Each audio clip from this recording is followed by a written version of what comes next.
Olá, amigas e amigos do Jornal do Meio-Dia da TV Taperá. Hoje, terça-feira, e toda terça-feira é nosso encontro semanal para falarmos sobre medicina e saúde. Hoje é um dia especial, dia 20, terça-feira, onde se comemora em muitos municípios o Dia da Consciência Negra. Então, nessa oportunidade, a nossa homenagem a toda a comunidade afro, pelo seu dia. Tá?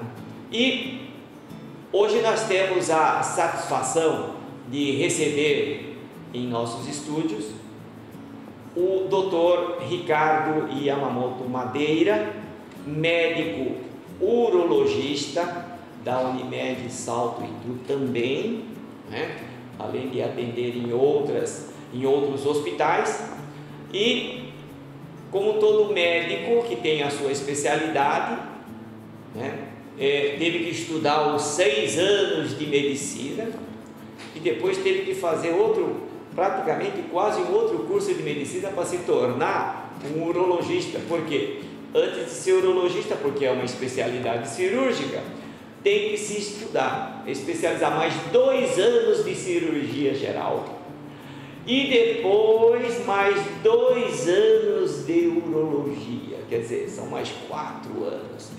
Então, realmente, ser especialista não é uma coisa muito simples. E é por isso que nós temos a satisfação de trazer o urologista, porque novembro é Novembro Azul. E eu sempre digo, cada mês nós temos uma comemoração. O outubro era Outubro Rosa. Esse mês nós estamos em Novembro Azul.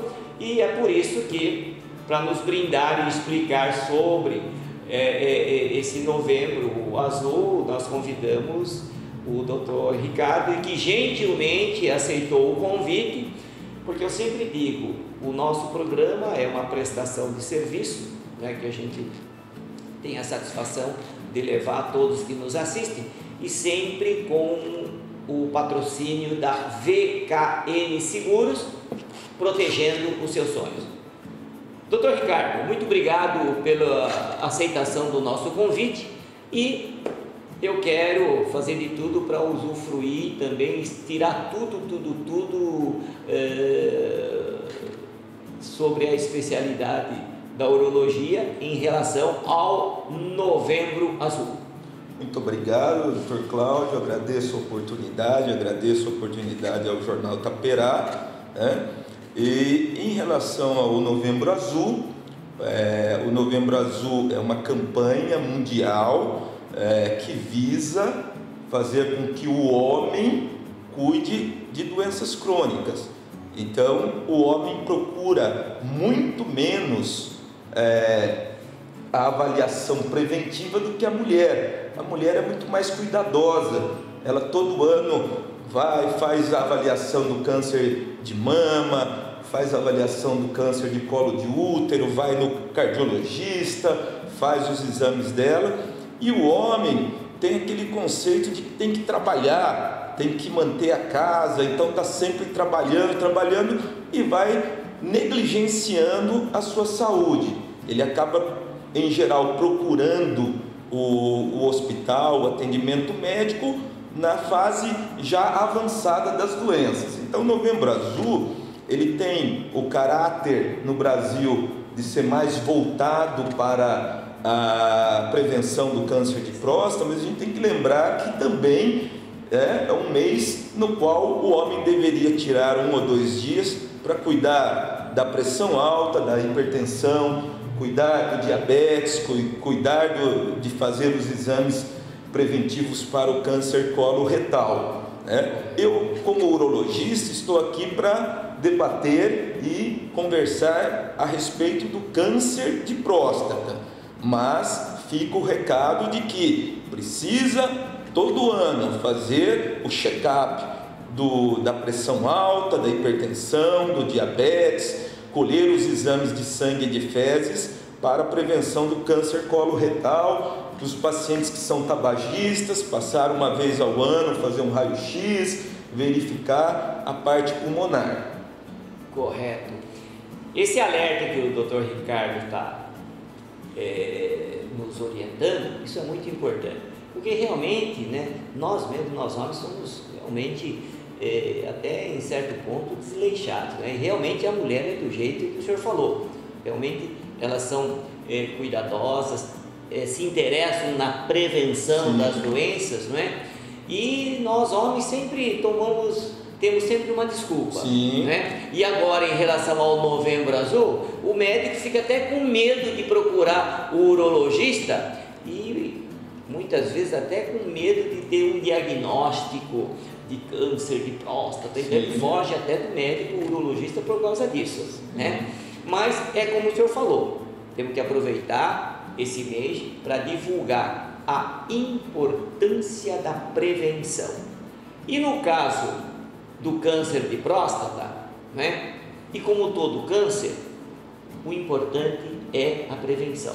E eu gostaria que então o senhor orientasse, né, nesse aspecto da prevenção, né? E eu vi que o senhor trouxe até um modelo, né, da bexiga, da próstata, e que possa ser mostrado, explicando, né, para os nossos telespectadores a respeito da anatomia da bexiga, da próstata, né? Tem que saber mostrar, principalmente para nós homens, né, essa importância dessa campanha do Novembro Azul.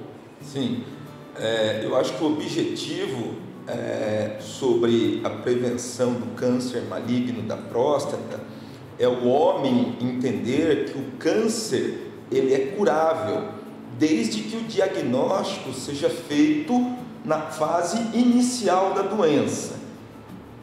Na fase inicial da doença, Dr. Cláudio, o câncer maligno da próstata, ele é assintomático, ele não tem sintomas, né? Então, essa fase inicial da doença, o paciente ele não vai procurar porque ele está urinando mal, ou porque está urinando com sangue, ou porque está com dor óssea. Ele tem que procurar o médico a partir dos 45 anos, correto? Então, assim, o paciente ele procura o urologista, independente de sintoma ou não, a partir dos 45 anos, e o urologista vai pedir um exame de sangue chamado de PSA, que é o antígeno prostático específico.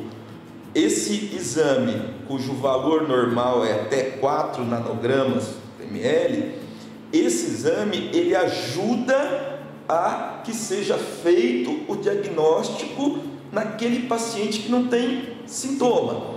Então, o paciente ele colhe o exame inicialmente, posteriormente ele mostra esse exame para o urologista, deve ser feito o toque retal e através desses dois instrumentos, o exame de sangue PSA e o toque retal, é possível ser feito o diagnóstico nessa fase inicial da doença.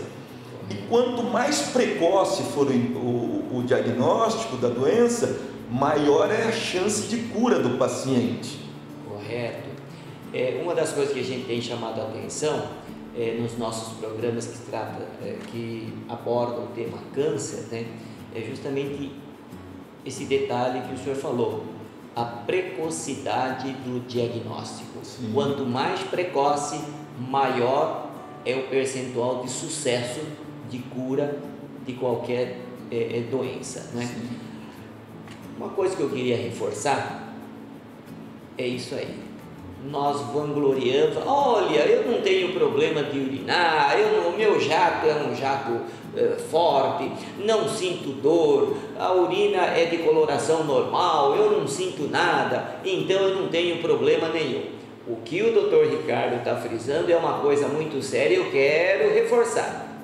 São justamente nessas pessoas que não têm esses sintomas a importância da prevenção do câncer de próstata, de se fazer o acompanhamento, a consulta de rotina, né? O exame do PSA associado com o toque retal, justamente para ver se a gente consegue detectar alguma coisa. Sim. Correto, é isso? Correto. Inclusive, eu oriento a todos a todas as mulheres, né, para que cobrem dos seus respectivos maridos, companheiros e familiares, que não existe desculpa para não ser feita a prevenção, porque o PSA é um exame disponível no SUS, disponível nos convênios, é um exame de custo barato. O toque retal deve ser feito, né? Aquele paciente que justifica dizendo que não tem tempo, um dia do ano, para cuidar da saúde, é uma coisa assim, nos dias de hoje, praticamente absurdo, porque as pessoas perdem tempo, não, mas hoje assistem o jogo de futebol que demora 1 hora, ou ficam várias horas no telefone celular, no WhatsApp, né? Então tem que ter tempo para cuidar da saúde. A coisa que mais me impressiona e que já me impressionou é vários pacientes que chegaram à conclusão que cuidavam melhor do carro do que da própria saúde. Então pegava o carro, levava para fazer revisão, trocava o pneu, trocava o óleo, mandava lavar, encerava, mas não cuidava da sua saúde. Chegava em casa na garagem e passava uma flanelinha para tirar o pó. Exatamente, né? Então acredito que não existe desculpa para não ser feita a prevenção. O paciente ele pode procurar um local, aferir a pressão, verificar se está ficando hipertenso. Isso é disponível gratuitamente no SUS. Ele pode fazer um teste de glicemia de jejum para ver se está começando a ficar diabético ou se já tem uma desglicemia, que é aquele início de alteração do açúcar no sangue, né? Ele deve fazer também a prevenção do câncer coloretal através da coleta de um exame chamado CEA, da pesquisa de sangue oculto nas fezes, né? E o homem, ele tendo esse cuidado, ele se dando ao direito de pelo menos um dia do ano cuidar da sua saúde, ele vai ter um nível de vida muito melhor, porque todos nós estamos sujeitos à doença, ninguém é isento desse tipo de situação. Mas se ela aparecer, que seja feito o diagnóstico precoce, porque a chance de sofrimento é muito menor. Ele vai cuidar, vai fazer uma cirurgia curativa, ou no caso da pressão alta, vai fazer uso de antihipertensivos, diabético, trata, não precisa evoluir para insulinodependência, né? E no câncer de próstata, que é a minha especialidade, eu digo para todos que estão nos assistindo que tem um exemplo em casa. Meu pai, com 69 anos, teve uma alteração do PSA sem sintomas, ele urinava muito bem e o PSA dele de 4 foi para 6. Ele realizou uma biópsia de próstata, mostrou o câncer inicial, foi operado quando tinha 69 anos, hoje ele tem 85 anos, está lá em Andradina, na minha cidade natal, maravilha, cuidando dos netos, levando os netos para o colégio, satisfeitíssimo, né? Maravilha. Então assim, eu tenho esse exemplo não só como médico, mas também na minha família, e sei que o câncer de próstata ele é curável desde que o diagnóstico seja precoce. Então, o meu recado para todos é que não tenham preconceito, procurem o posto de saúde ou procurem o convênio e peçam para que seja feito o PSA, posteriormente o toque retal, né? O que vale, Dr. Cláudio, não é aquela sensação de invasão, né? O que vale é a pessoa estar com saúde para poder ver os netos crescendo, vida, né? Qualidade de vida, ver os netos crescendo, continua produtivo, está lá com a sua companheira, consegue pescar, vai passear, né? Interessante. Eu acho que o grande problema, Dr. Cláudio, é aquela pessoa que trabalha muito, e o brasileiro é um povo trabalhador, né? E na fase em que ele vai descansar, ele é cometido por uma doença, e às vezes uma doença diagnosticada infelizmente numa fase tardia, na qual a chance de cura é muito baixa, né? hoje em dia, com todo esse arsenal disponível, não existe mais espaço para o diagnóstico tardio do câncer de próstata. Essa é a visão que eu tenho. São exemplos importantes, né? Primeiro mostrando que o câncer de próstata tem cura. Está aí o exemplo na família do Dr. Ricardo, né? Isso aí realmente é só seguir a orientação que foi dada, né? Da questão da cura. Quanto mais precoce, logicamente o sucesso é evidente, tá? E o que nós temos que alertar também é o seguinte, né? Em relação a, por exemplo, a raça, né? A raça, ela pode ter alguma influência nessa evolução da doença? Como que é? Inclusive, nós estamos falando que hoje é o dia da consciência negra, quer dizer, nós temos uma característica também dentro da raça negra em relação ao câncer de próstata, né? Sim, eu acredito, é uma pergunta muito frequente em relação a isso, Dr. Cláudio, e eu acho que nós brasileiros somos uma raça muito miscigenada, né? Nós somos frutos de todas as raças. Exato. O meu pai, por exemplo, é cearense, minha mãe descendente de japonês. Exato. Né? Então a gente deve considerar a questão de que o câncer maligno da próstata pode ser um pouco mais agressivo e um pouco mais precoce na raça negra, mas a gente tem que entender que, em geral, nós somos um povo, né? Toda miscigenado. Então, fica valendo o critério dos 45 anos. Recentemente, até aproveitando aqui para um esclarecimento, entre começar aos 45 ou começar aos 53, né? Veja só, um dos fatores muito importantes que eu considero no meu consultório é o que a gente chama de velocidade de subida do PSA, e por isso que eu prefiro iniciar a prevenção a partir dos 45 e não a partir dos 53. A velocidade de subida de PSA, ela pode ser notada anualmente. Então, por exemplo, aos 45 anos o paciente tem um PSA de 1.0, aos 46, 1.1, aos 47, 1.2, e assim vai. Se de repente, de um ano para o outro, o PSA que vinha subindo 0,1 anualmente der um estirão, passa de 1,5 para 2,5 de um ano para o outro, isso é significativo. E isso pode inclusive indicar a necessidade de uma biópsia antes do PSA chegar em 4. Né? Então, por isso que eu particularmente uso o critério dos 45 anos, mas existem países que preferem iniciar a prevenção a partir dos 53 anos, cada um dentro do conceito e da experiência que tem no consultório. Levando em consideração essa necessidade, digamos assim, de a gente sempre alertar as pessoas, né? Inclusive, quando o senhor falou a respeito das esposas, né?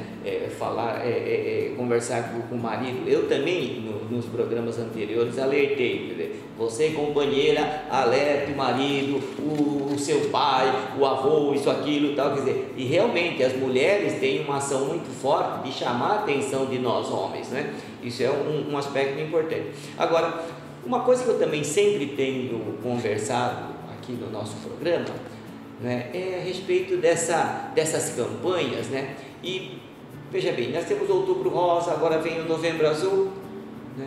E a preocupação nossa é justamente aquele paciente que precisa usar a unidade básica de saúde, o SUS, não é?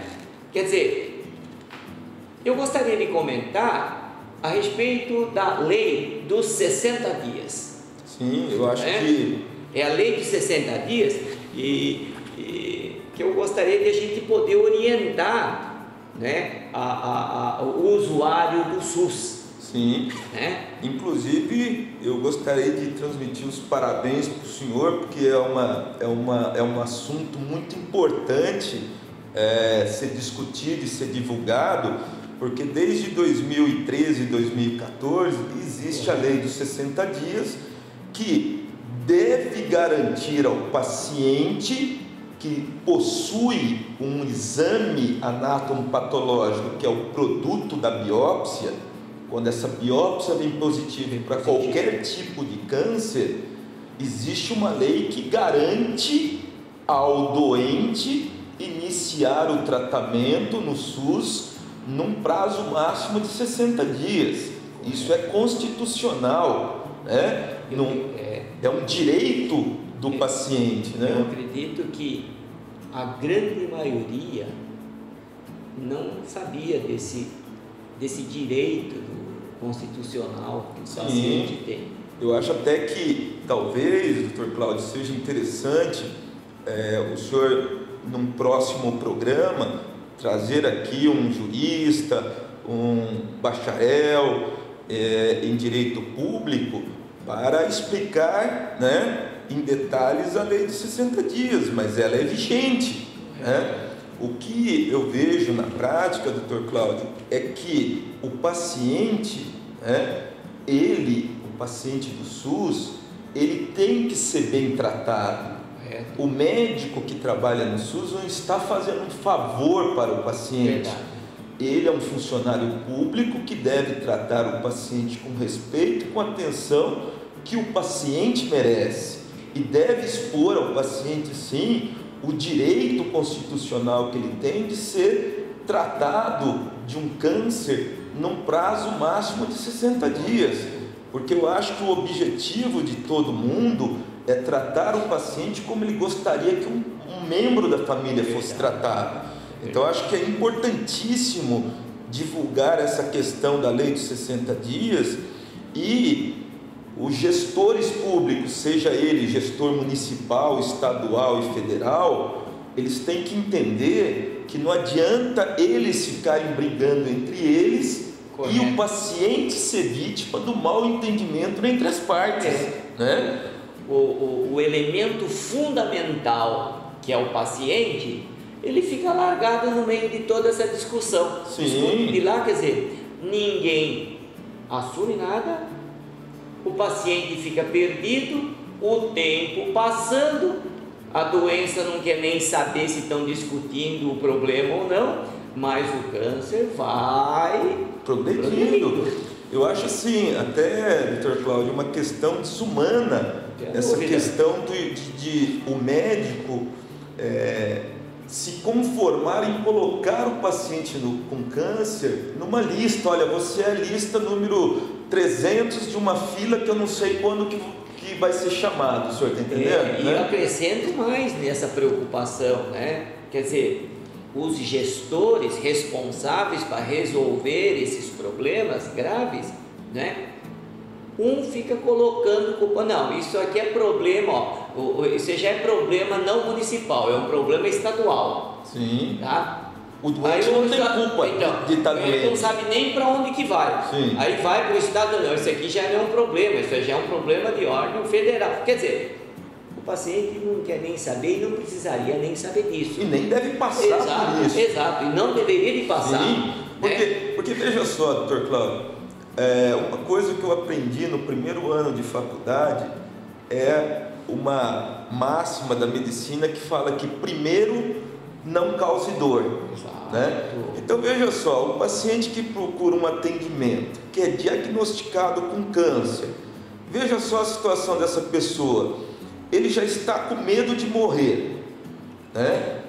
Ele está numa fila que ele não sabe quando que vai ser chamado, não é verdade? Né? E ele está envolvido numa discussão da qual ele não tem culpa nenhuma. Né? Esse paciente vai para o departamento lá para saber como que está a situação dele, e a orientação que muitas vezes recebe é a seguinte: está na lista. Sim. Isso aqui vai ter que esperar ser chamado pelo ou serviço municipal, ou serviço estadual ou federal. Quer dizer, E ele fica sem saber, recebe essa informação, ninguém dá uma informação, olha, vai ser feito tal dia, tal hora, você está entendendo? E ninguém fala nada, e coitado fica esperando. Pois é.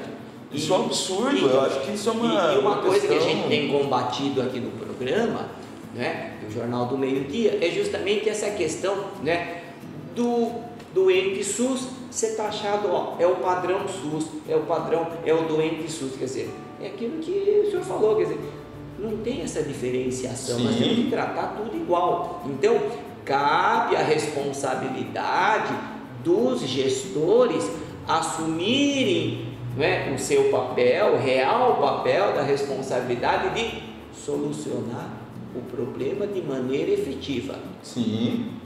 Porque precisa fazer a coisa, então vamos ter que fazer. Então, essa lei dos 60 dias, a partir do momento que se tem o laudo da biópsia indicando que tem problema e que precisa ser feito o tratamento, então, no prazo máximo de 60 dias, a partir da data que está laudada, então esse direito o paciente tem e deve correr através dos seus direitos para que cumpra essa lei e que possa, o ideal era que nem precisasse ser cobrado. Com certeza, né? Com certeza. Quer dizer, antes dos 60 dias, porque o prazo máximo é os 60 dias, mas não precisava nem esperar o prazo máximo. Sim. Né? O certo seria isso, mas como o nosso programa é um programa de prestação de serviço, né? Então vai aí um alerta para os gestores municipais, estaduais, a quem de direito e a quem que é o responsável, né? Que faça cumprir essa lei, e a todos que nos assistem saber que existe esse direito inalienável de 60 dias para se resolver o problema, a partir do momento que tem o laudo anatomopatológico. Sim, porque veja só, doutor Cláudio, uma das situações que eu percebo é o paciente, então vamos dizer assim, ele tem direito de fazer o exame de PSA, ele é submetido ao toque retal, ele faz a biópsia, é feito o diagnóstico de um tumor precoce que tem tudo para ser curável, e aí ele entra numa fila, né, e no qual ele não sabe quando vai ser chamado para ser tratado. Então, eu acho assim, é muito interessante, principalmente o que vem acontecendo na nossa região. Eu tenho conhecimento que nos últimos 2 anos, entre Salto e Itu, abriram 3 serviços que atendem, serviços de oncologia. Correto. Só que os 3 que abriram, doutor Cláudio, não atendem o SUS. Não atendem. Né? Então atendem convênio em particular. Correto. Então assim, eu acho que essa questão é uma questão de saúde pública, né? A gente não pode transformar a saúde num apartheid, né? Correto. Isso é desumano, né? É difícil. Então eu acho que assim, os gestores, e a gente lógico que entende a situação econômica do país, o momento, entende que às vezes é necessário um tempo de adequação dos serviços, mas a gente não pode fugir do problema. Nós estamos aí nessa brincadeira aí, desde quando surgiu o SUS. Há quanto tempo que nós estamos com esse problema? Há muito tempo, mais de 20 anos, quer dizer, na teoria é muito bonito, né? Mas na prática é difícil. É por isso que nós estamos aqui justamente alertando a população. É aquilo que eu estava comentando no Outubro Rosa. Tá? Eu vou marcar uma consulta com um urologista na unidade básica de saúde. Quanto tempo eu vou demorar? Depois que eu conseguir a consulta, ele vai me pedir o PSA. Né? Quanto tempo vai demorar para ficar pronto esse PSA? Tá, eu recebo esse exame, estou com o exame na mão, eu tenho que marcar o retorno do urologista de novo. Quanto tempo vou demorar para levar? Depois, vamos supor que tenha um problema, vai para a biópsia. Quanto tempo vou demorar para fazer essa biópsia? Bom, depois vai para o anatomopatológico, vamos supor que dê problema. Quanto tempo vou demorar para devolver esse anatomopatológico para o meu urologista? E depois que diagnosticou que tem o laudo, aí, graças a Deus, tem essa lei dos 60 dias, que a população tem que saber, tem que ter ciência que existe esse direito. Mas é uma maratona muito grande, não é que se perde tempo. E aí vem o grande problema, aquilo que foi citado, o senhor citou, quer dizer, uma doença que poderia ter uma cura total para o paciente, pelos atropelos, né, desse caminho, a gente não consegue dar o tratamento precoce, aí o custo dessa assistência médica vai lá em cima. Então lá na ponta, quanto mais a gente demorar, mais dinheiro vai se gastar numa política de saúde que todo mundo está vendo que não está batendo com o discurso. Esse é o grande problema. Sim, e não é só, doutor Cláudio, me permita assim avançar nesse raciocínio. Veja só, não é só em relação ao tratamento de câncer. Veja só, hoje o que causa a insuficiência renal dialítica no Brasil é o mau tratamento da hipertensão arterial, o mau tratamento do diabetes, é o mau tratamento das infecções urinárias, do tratamento de cálculo.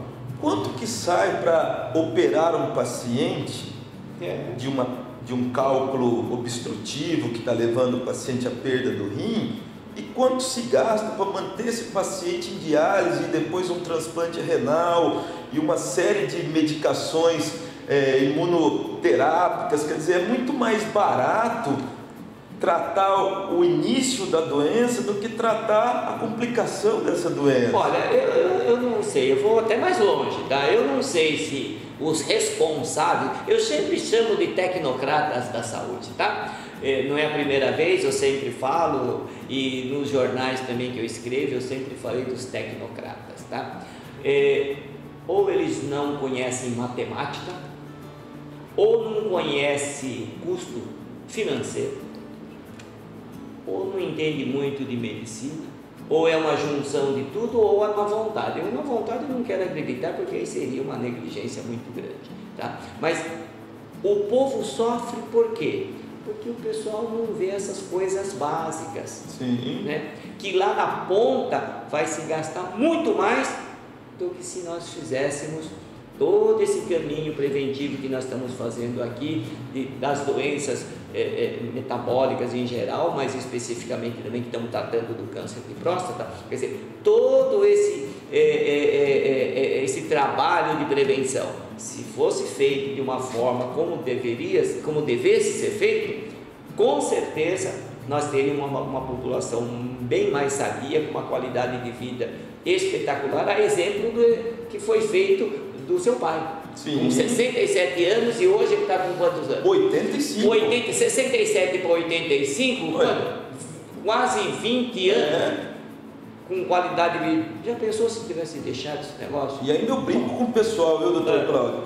Que ele, graças a Deus e ao grande colega urologista que operou meu pai, Dr. Marcos Nogueira, o meu pai, ele está continente, ele consegue segurar a urina, então. E sempre me telefona pedindo aquele remedinho, muito para bem. Olha, e toda vez que eu vou visitar ele, minha mãe está contente, então significa que está tudo bem, né? Isso que é importante, isso que é qualidade de vida, né? Então são exemplos claros que, principalmente você, mulher que está assistindo esse programa, vale esse alerta, vale, digamos assim, esse puxão de orelha para o seu marido, para o seu pai, para os parentes que têm acima de 45 anos, esse alerta muito importante que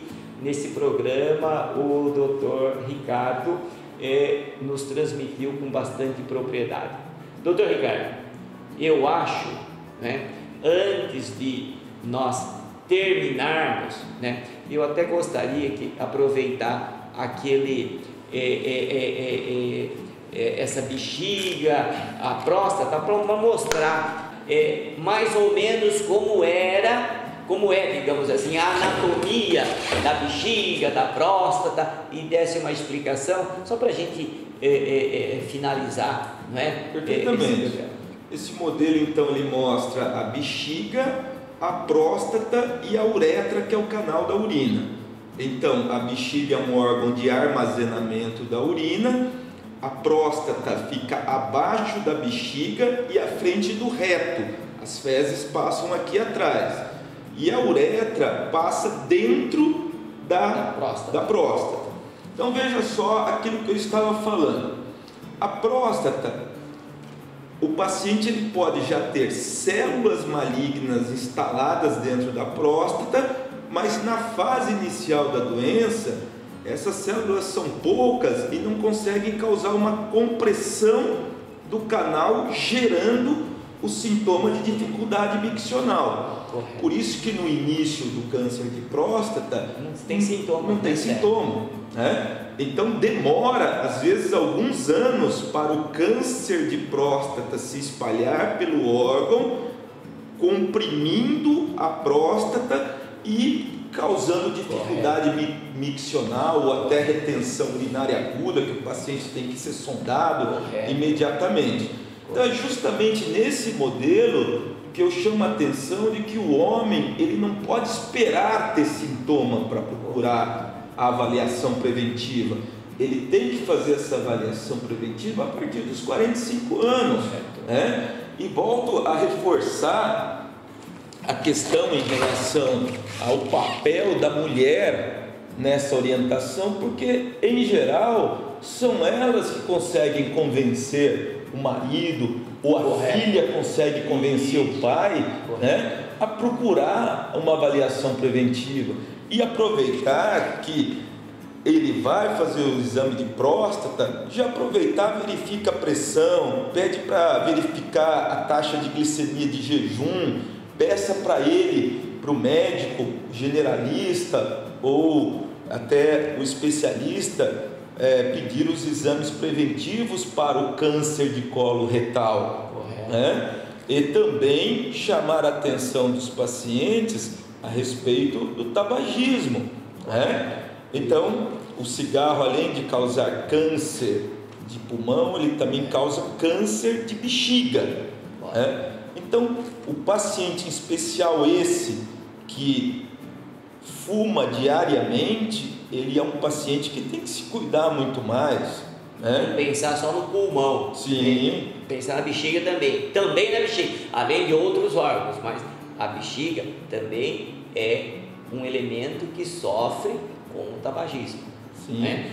Eu acho que assim, o que mais eu aprendi na profissão e o que mais causa até hoje tristeza é atender aquele paciente que perdeu o trem da história, né? Então ele poderia, né? Exatamente, ele poderia não estar passando por aquela situação e ter feito um tratamento inicial, um tratamento curativo, né? E deixar de sofrer as consequências de um tratamento tardio. Então o recado é esse, é a prevenção a partir da idade, não a partir do sintoma, né? Olha, eu acho que com essas orientações, com esses alertas, né, eu acho que o programa de hoje foi um programa muito claro, né, no sentido de dar esse alento aos homens, né, não esperar os sintomas e começar essa prevenção em relação ao Novembro Azul, né, do câncer de próstata. Procure a unidade básica de saúde, procure o urologista do seu convênio ou do seu médico particular, né? E vamos em frente, porque a prevenção é tudo, o sucesso do tratamento é tudo. Doutor Ricardo, muito obrigado pelo convite, pelo fato de aceitar o nosso convite. Nós esperamos poder contar com outras oportunidades que nós iremos fazer o convite de outros temas importantes dentro da urologia. Tá? Agradeço novamente o convite, Dr. Cláudio, me coloco à disposição no que for possível, trazer esclarecimento. Eu acho que a população ela deve entender, né, que o tratamento, seja ele pelo SUS, pelo convênio ou particular, que o paciente deve ser sempre tratado de forma humana, não como um número. Olha, você é o 300 da fila B, verde, Y, não. O paciente é um ser humano que deve ser tratado com dignidade, né? Então aproveito e agradeço o senhor por abordar essa questão também em relação à parte de legislação em relação ao tratamento do câncer. Agradeço o Jornal Taperá pela oportunidade que foi me dada de esclarecimento e me coloco à disposição aí, sempre que for convidado, a participar do programa do senhor, que acho que isso sim é uma situação que a população necessita, né? Que é o esclarecimento sobre as doenças, falar sobre coisas que realmente, né, interessam e que fazem parte do dia de todo mundo, o dia a dia de todo mundo, né? Então, muito obrigado ao Jornal Taperá, né? E me coloco à disposição. Muito obrigado. Tá. Então, minha gente, hoje nós tivemos essa aula espetacular sobre a importância da prevenção, notadamente ao câncer de próstata, e na próxima terça-feira o nosso encontro semanal no Jornal do Meio-Dia da TV Taperá. E lembrando que esse programa foi um patrocínio da VKN Seguros, protegendo os seus sonhos. Até lá, muito obrigado.